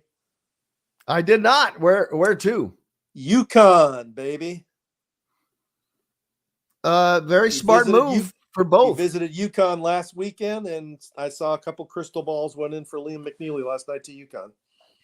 Not a bad place for him to go, although I don't see them winning 3 times in a row. But hey, Hurley has done an unbelievable job because he wins the second one. The difference between UConn and Florida, what Florida did with the same team, basically, it was like Indiana when they should have gone back to back. 75. That the issue with Scott May breaking his arm. Or Duke. Bird. When Duke went back to back, Grant Duke Hill was the same team. And Florida was the same team. Duke was the same team. UConn lost 75% of their offense and 3 guys to the NBA, and replaced that and won a national title. That's nearly impossible. And Hurley lost none of his edge. I think he was more fiery and demonstrative and engaged this year than he was last year. I mean, he was obsessed, and he did a lot of really intelligent things in the offseason. He talked to Billy Donovan about what did you do to keep your guys motivated, and when did you push the buttons in terms of to drive them and things like that. He's a sharp dude. He really, I think he wants to succeed at levels that very few coaches have succeeded. And I think he will, as long as he's up there at UConn with the resources they have. And they made a smart decision. They kind of lost their mojo in part when Jim Calhoun left, but they also lost a little bit of their mojo because they were on sanctions into football. No, they were into foot. They got out of the football conference they were in and went back to the Big East, and that's helped their basketball program. Their identity is this is a basketball school, and this is where the resources are going to basketball. And they've got the women's program and the men's program, and it's hard to say it's not the 1-2 punch the best college basketball place in the country. Without question, they are the new blood. And I get so sick and tired of people wanting to argue who's a blue blood and who's not. First of all, I don't think they understand a blue blood. A blue blood is over a long period of time, sustained excellence. And I don't think you unbecome a blue blood as long as you are still in the conversation. Like Indiana is the greatest point of that, because there's no question they're a blue blood, but they haven't done jack squat they have not lived up to that status. They've been an underachieving blue blood. That the passion to win and the pressure from the fan base is blue blood level, but the results that the product they've been given has not been blue blood results. And that's why when the program has the kind of year it had this year, why people got so angry. Exactly. But I blame a lot of that on the administration, because they were involved in so much of the wrong decisions that got made. I mean, I could sit here for an hour and talk about that, but and it's not. But they need to get back to that because I've said this 1,000 times. NIL and the transfer portal were the greatest things to come along for Indiana to get back to being a blue blood that there could have been. It was like they were handed this road and like, here you go. Here's all you need. And haven't managed it yet. I think a big part of that was Mike Whitson coming in, having Trace Jackson Davis thinking, okay, well, we can do this. And well, yeah, you can be okay. And then you saw what happened the next year and then the next year. And then he's had to learn a lesson the hard way. But now you have to say he learned a lesson, and it should be a fun year. Yeah, I think what you're saying is when you look around some other Big Ten teams, they don't have the NIL resources that Indiana has. So you got places like Iowa losing Tony Perkins, places like Illinois losing Luke Goody, places like Minnesota losing, I think their best point guard went in the portal. Wisconsin's been wiped out. Hepburn, Asigian, and Storr all leaving. That's a significant advantage. Indiana lost guys, but the guys they lost were not starting players. They're reserve players. So if you have that big of an advantage in NIL, you better take advantage of it and get better players. And then Woodson better take the next step and do something with it.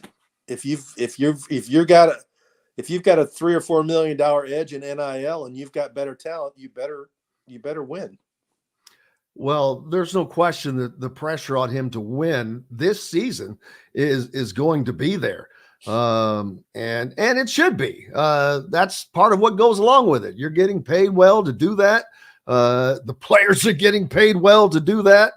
That's the only thing I worry about. Like I said, I would never take a guy who says, well, I need to be guaranteed a starting spot, or I need to be guaranteed 25, 30 minutes a game. I would say, dude, if you're that good, then you'll earn it. That you'll get it. It'll be handed to you. But if you're not willing to fight for it, you're not going to fight to play. You're not going to fight to win. And you got to have fighters. That's where some of the toughest is taken. But there are some guys that are just like that naturally, and they're going to give it to you. Yeah, because if you really believe in yourself as a basketball player, you think you're going to be the one who plays. And if you're also somebody who believes you're going to play in the NBA, you're definitely going to have to make your way there, because Trace Jackson Davis is one of the greatest players of all time at Indiana, and he had to make his way in the NBA, and he did it. That's just the nature of the beast. To get to reach your absolute potential, you're going to have to knock some other people out of the way to get there. Looking forward to. I'm shocked at what is going on at Duke.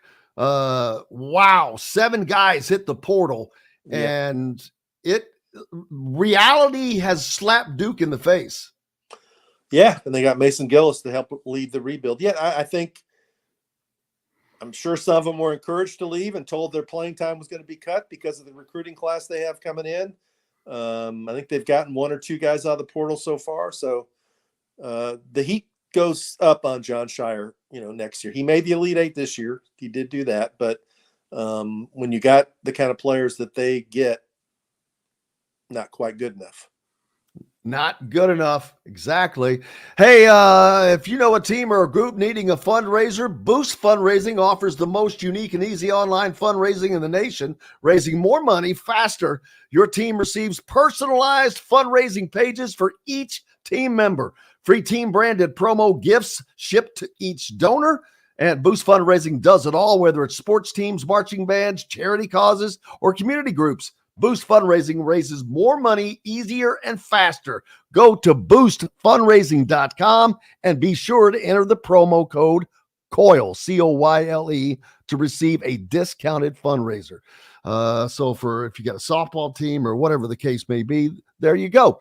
Big thanks to Rick Bozich. What's up next, buddy? Just derby work? Yep, heading out to the track tomorrow.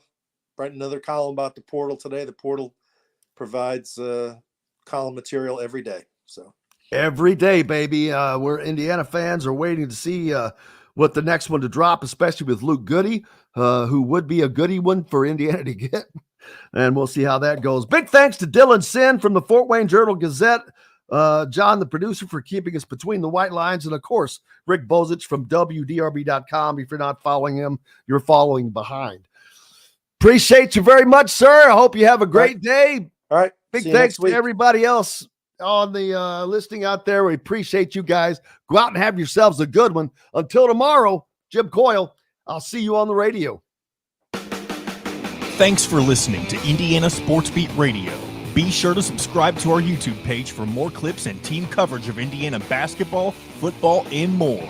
You can also find full episodes and tons of other content on thehoosier.com. We'll see you next time for another edition of Indiana Sports